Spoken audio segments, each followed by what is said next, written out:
Hey guys, welcome back for another nail tutorial. Today I'm showing you how I did this yellow summer floral design, and it's featuring one of my favorite spring polishes. It's this beautiful pale yellow. It's OPI Meet a Boy As Cute As Can Be from the Grease collection. I also used OPI Amazon Amazoth, and then I'm using Essie Peachside Babe, OPI She's a Bad Muffuletta, and then the black here from OPI, which is Black Onyx, and the white, which is Alpine Snow.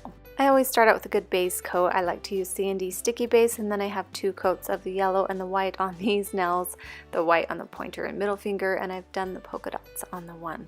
But I'm just going to come in with my large dotting tool and Meet a Boy As Cute As Can Be, and I'm going to make these flowers. I don't want the petals to be exactly circles, so I'm kind of dabbing around to make them a little longer, and then I'm going to fill that in the middle.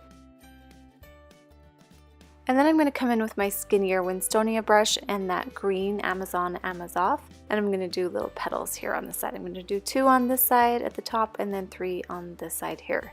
Putting a little drop of polish on the end of it helps you create that nice flower look. So you're going to drop it down for the base and then drag it out a little bit, and that'll give you that shape for the leaf. That makes it really simple. And then I'm doing a dot of Peachside Babe in the center, and I'm doing a few smaller dots in the center to give it a little more detail.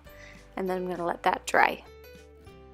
And then in order to let that yellow stand out, I'm taking Black Onyx and I'm just putting a little bit on my brush, and I'm going to outline that flower. You can also use just regular acrylic paints. Those are a little bit easier to work with. I'm going to put some on the edge here, and then I'm going to do some little dots here in the center.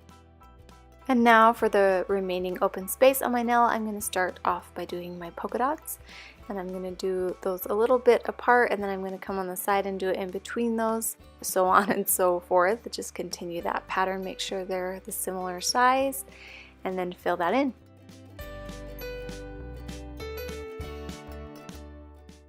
Once I'm done with the design and it's dried a little bit, I'm going to come in with a brush and some acetone and just smooth out the bottom edges just to give it a nice clean look. And then when it's completely dry, you want to make sure to use your fast dry top coat, one that doesn't smear. I love this Glisten Glow one because it doesn't smear your design. And that's the fast dry top coat. That's the final look. I hope you guys enjoyed this tutorial.